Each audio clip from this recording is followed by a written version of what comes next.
UP के मुख्यमंत्री योगी आदित्यनाथ कहते हैं कि यूपी में अपराध और अपराधी दोनों समाप्ति की ओर हैं। अब अपराधी किसी व्यापारी से फिरौती नहीं मांग सकता। कैसे एक व्यापारी से 50 किलो सोना लूट लेते हैं। मामले में तमंचा दिखाकर एसबीआई के फ्रेंचाइजी में लूट हो गई। 3 बदमाश चेहरा बांध कर आए और कुछ ही मिनटों में मोबाइल, लैपटॉप समेत 1 लाख रुपया लेकर निकल लिए। आप चाहे तो कह सकते हैं कि फिरौती तो नहीं मांगा। मुख्यमंत्री ने कहा था कि फिरौती नहीं मांग सकते। महाराजगंज में दिन दहाड़े मुंह बांध कर 3 लोग आते हैं और छाती पर बंदूक से सटाकर रामराज को मजबूत बनाकर चले जाते हैं। हालांकि तमंचा कनपट्टी पर नहीं सटाया गया, लेकिन ऐसी घटनाएं तो होती रहती हैं। अब आप दैनिक भास्कर की इस खबर को ध्यान से देखिए। यूपी पुलिस समय पर पहुंचती तो मरना नहीं पड़ता। 25 दिन के अंदर सुसाइड के 5 मामले सामने आए हैं। पीलीभीत में एक नाबालिग लड़की को 3 लड़के उठा ले गए। यूपी पुलिस मामले में कार्रवाई करने की जगह समझौता करने पर जोर देती रही। 1 हफ्ता बाद मजबूर पिता ने आत्महत्या कर ली।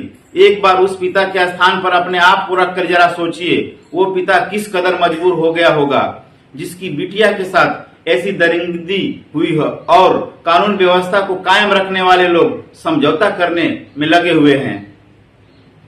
कानून के इन रखवालों से पूछा जाना चाहिए, ईश्वर न करे कभी इनके परिवार के बिटिया के साथ यदि ऐसा हो जाए तो ऐसी घटना हो जाए तो क्या ये समझौता करना चाहेंगे?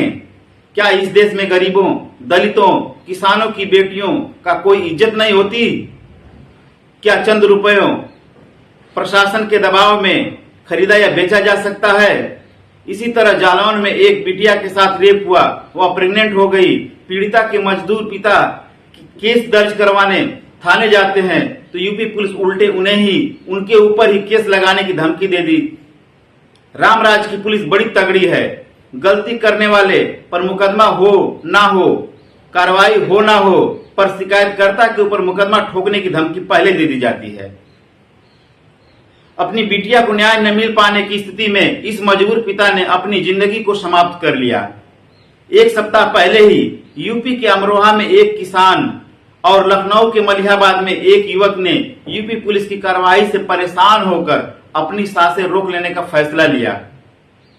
इतना ही नहीं, अब 5वां मामला सुनिए। सीतापुर में एक रेप पीड़िता ने फांसी लगाकर अपनी जान दे दी। यानी कुल मिलाकर 25 दिनों के भीतर 1 रेप पीड़िता, 2 रेप पीड़िता के पिता, 1 प्रतियोगी छात्र और 1 किसान ने आत्महत्या की। और इन सभी मामलों में कहीं न कहीं पुलिस पर कार्रवाई न करने का आरोप लगा तो कहीं 50,000 रुपए घूस मांगने का भी मामला सामने आया। वैसे एक कहानी बड़ी मशहूर है, अगर किसी की जिंदगी बर्बाद करनी हो तो या जीवन में तूफान लाना हो तो उस व्यक्ति को पुलिस या कोर्ट के हवाले कर दीजिए, रास्ता दिखा दीजिए। इसके बाद तो उसकी कई पुश्तें उसी में बर्बाद हो जाएंगी। यहाँ पर न्याय शिकायतकर्ता की घटना को देखकर नहीं मिलता है, बल्कि शिकायतकर्ता को देखकर मिलता है। अगर आप आर्थिक, सामाजिक और राजनीतिक रूप से मजबूत हैं तो न्याय आपको ढूंढते हुए आपके बाथरूम तक पहुंच जाएगा। लेकिन यदि आप गरीब हैं, कमजोर हैं, दलित हैं, अल्पसंख्यक हैं तो न्याय ढूंढते ढूंढते आप खुद ही बाथरूम बन जाएंगे। पुलिसिया प्रताड़ना आपके शरीर से बदबू बनकर निकलने लगेगी। जो लोग इसे झेलते हैं वे खिसट कर आगे बढ़ते हैं। जो नहीं झेल पाते हैं वो दुनिया को अलविदा कह जाते हैं। आपके मन में एक सवाल बार बार उठ रहा होगा कि इन मौतों के लिए यूपी पुलिस पर उंगली क्यों उठ रही है? क्योंकि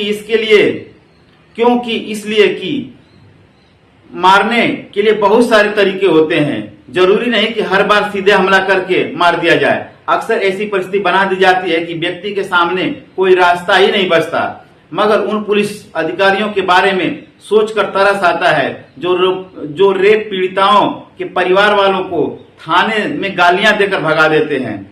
जब खबर मिलती है कि थाने से भगाए जाने के बाद रेप पीड़िता के अभिभावक या उसके पिता आत्महत्या कर ली तो पुलिस वाले खुद के ऊपर शर्म महसूस करते होंगे या छाती ठोक कर कहते होंगे कि मैंने बहुत बड़ा काम कर दिया है।